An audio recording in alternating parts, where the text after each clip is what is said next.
सोसायटीमध्ये लिंबाचं झाड आहे. मस्त लिंब काढून आणली, चिरून घेतली, त्याचा पूर्णपणे रस आपण काढून घेतला. तो रस गाळून घ्यायचा आहे.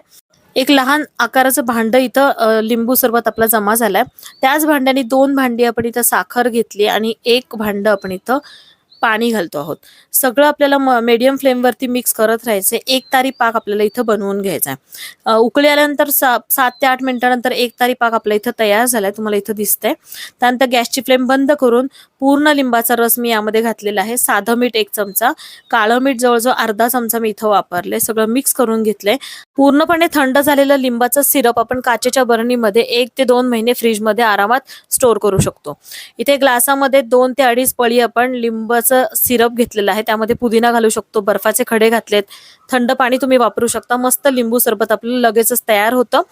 कपाचं प्रमाण सांगते, 2 कप साखर, 1 कप पाणी आणि 1 कप आपल्याला लिंबाचा रस लागतो.